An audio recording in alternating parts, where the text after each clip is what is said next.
It's time for Inside the Patch with your Las Vegas Raiders. Here's Gnarley Charley.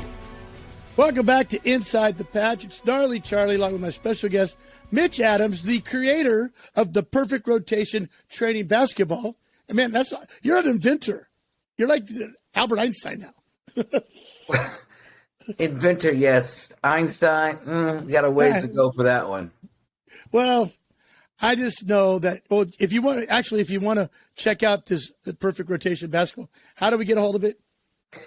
PerfectRotation.com. PerfectRotation.com. That's awesome. Well, Okay, so if you didn't meet Mitch before, he was on the show last week. Oh, there it is. Look at that. It's a weighted ball, and it helps you so you don't chicken wing. It gets the chicken wing out of your shot. Bingo. Right. It will help teach or improve your shot, regardless of your gender or age. Well, I know Seth Curry, he gets tennis balls for his dribbling. Those are just little technique things. Everybody has things they use to help them. I remember when I played baseball, I would play with those golf ball wiffle balls, and I'd have somebody throw it as hard as they could. And if I could hit that with a pipe from a swimming pool, then I could hit a baseball. I mean, these training techniques, they do work. I love that. They do. And the testimonials of those that are using the ball thus far are fantastic. Well, what I'm asking, though, before next week's over, could you invent some sort of thing to make the Raiders win? I don't know, some sort of, maybe it's a football with weights in it. I don't know. We need help. Yeah, if we cut the game down to 30 minutes, because we played the first half brilliantly last week. There you go. Well, aside from the last couple of minutes. And the same with a few other games. We've played a fantastic one half, whether it be the first half or the second half. We need to put an entire game together. And Now, Mitch worked for the Raiders. He actually sent a letter to Al Davis, got answered, got hired for 16 years. He was an intern for the Raiders. Also hosted the Legends halftime show. What was it called? Legends? The Legends show, yes. Yeah, so you know the Raiders organization inside and out. You are from the Bay Area. But talk to me, Goose. What's your saying for this whole game? What's happening? Well, this last game, I honestly thought it was going to be an easy Sunday. Mm-hmm. I'm watching the first half. I said, finally, my heart isn't beating because I can sit back and relax and watch us cruise to a victory. Right.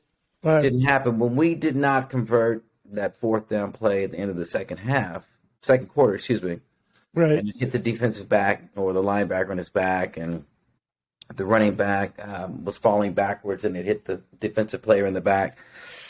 It's like, wow, we needed those points to go up 24 to maybe 3 at that point, whatever it was. Right. 24-10. I don't know. I've tried to forget it. And then we come out in the second half, and we change our entire game plan. It's like we were hitting on everything, at least hitting Devontae every time he was open. Why not keep going back to that until they stop it? And we didn't. We tried to establish the run. We went away from the passing attack, and then we tried to pass late in the game, and it just got too discombobulated. And again, we lost. Defense, an appalling stat that every time you have a goal to go against the Raiders, you're 100% guaranteed a touchdown thus far this season. I think it was 14 for 14 or 15 for 15.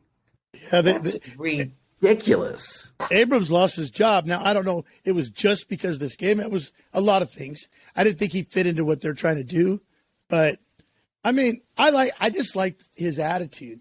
I liked his, kind of had that Ronnie Lott feel to him, A little bit, but also, he tried to come up in run coverage a bit too much and got caught backpedaling a number of times trying to get back into his position in the defensive backfield. So he was a hit first, cover second type of strong safety. And there was a game against the Cardinals during the pandemic season, and we could have won that game, but Mahomes pump faked, Abrams bit, and then he just threw over where he had vacated and touchdown. So maybe they'll get somebody back there that thinks pass first, stop the run second. Well, I think like Carl Joseph, I think, Abrams, That style might not work now. I mean, the NFL is always changing, and you can't just be a scary hit threat. You have to be able to do both. You have to. Yeah. The days of Jack Tatum are over. Yeah. Yeah. That was the weird thing when I was talking to Kenny King. He came over in the Jack Tatum trade. Right. I was like, oh, man, such a legend. I loved watching Jack, and I loved that Raider attitude from the 70s. And I was afraid of Jack. And I remember the first time I met him, because as a child, as you mentioned last week, I have a twin brother. Right. And as a kid, my brother was always George Atkinson. He always wore 43, and I always had a 32 jersey, so I was Jack. And my brother's at the golf course, and he calls me and said, hurry up and get up here. Jack is here. And he tells Jack, hey, my brother is interning for the team. This was in 2000. Right. I get there, and Jack is like right there, and I'm like, oh my God, my favorite player. Right. And I introduced myself, tell him I'm working with Morris. And Jack tees off, and God rest his soul, we became great friends, and rest in peace, Jack. He shanked one over, slices the ball, and my brother yells out, now you know why I always wanted to be George. Oh, no. Jack turned around and looked at us, and if looks could kill, we'd both be dead. And I was so scared. So this was in the summer, and I remember going to training camp up there in Napa, not Santa Rosa, Napa. And I'm telling Morris Bradshaw the story.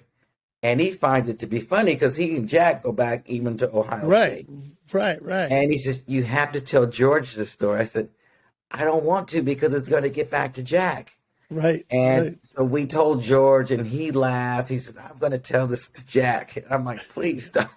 But then Jack and I turned out to be really good friends after that, and spent a lot of time together. It's different because, like, I do radio and I interview artists all the time. But artists are small people. And like, not that I'm going to fight them. I'm not trying to be mean, but I'm not really scared of them. But football players, especially retired football players, that if they feel like you're questioning their manhood, they will defend it right there, right now.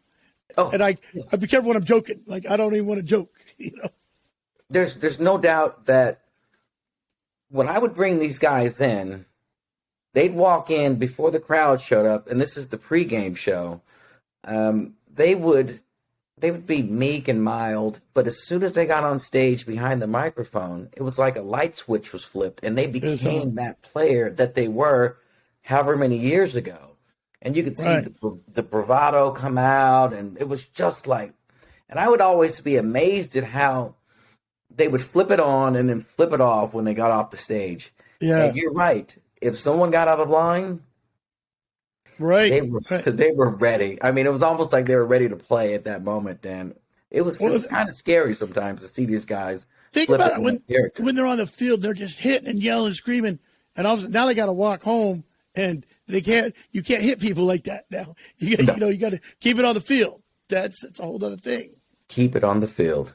All right, so we're playing a high school football coach this week, Mr. Jeff Saturday, and Jeff's already putting stuff on Twitter. The Raiders are horrible, which I can see why he's saying that. Okay, but what do you think? Well, that's why you play the game. So we'll have to see what Raider team shows up. But I read something earlier in the week that says if we lose the Saturday on Sunday, it's going to be a Black Monday. So if we lose the Saturday on Sunday, it's going to be a Black Monday. I agree. Yeah, I do too. I mean, this is the one game where we really have to come out and bust someone in the mouth and, step all over them, step on their heads, whatever we have to do. We have got to take this game because, me ever being a Raider fan, I'm looking at if we go 9-0 for the rest of the season, we finish at 11-6. The greatest comeback story of all time. I don't know. There's still an opportunity mathematically, but it starts with this game this weekend. Well, you know what's great about that? What you just said, I'm going to save that. And then when it happens, I'm going to play it everywhere. I'll put the date on it, and you'll look like a genius. And you'll get to coach too. So Yeah. I think that's what's going to happen. All right, perfect rotation. Ladies and gentlemen, the inventor of the perfect rotation, a friend of mine, and 16 years with the Oakland Raiders, Mr. Mitch Adams. Man, thank you, brother. Hey, is Devontae your cousin by any chance? No, but he has his twin sisters, I believe, that they would hang out with a friend of mine up the street. His daughter went to school with Devontae's sisters, and he would drive by my house on a regular occasion. Oh, there you go. I've never purchased a Raider jersey before, but I think that I will be getting a number 17 very soon, because that way, when someone asks me whose name is on the back, I can just say it's mine. But it'll look pretty cool. I had a similar situation. My last name is Fitzgerald, and we were going to pick Larry Fitzgerald. I thought, it was right there for us. Nope, we went with Robert Gallery, and the rest is history. We didn't want Larry Fitzgerald on the Raiders. No, why would we want that? You know? Wow. Yeah. Anyway, we've made some different kind of choices over the years. Yes. You know what? We should just get rid of our first and second every year, because our third and fourth are the only ones that ever hit. So, right. And as you see, we just got rid of Abram. So another first-round pick down the drain. So down. I think in the Bible it says if you're first, you're last. And I think we're taking too biblical. So there it is. Mitch, I like to call you Inventing Coach. That's who you are. Mitch, the Inventing Coach. All right. Precision. Wait, no. Say it again. Perfect rotation. How did I get precision out of that? Perfect rotation.com. There it is. Well, it's precision too, but perfectrotation.com. See my man, Mitch. Thank you. Thanks, Charlie. We'll be back with more Inside the Patch on 1430 ESPN, your official home of the Las Vegas Raiders.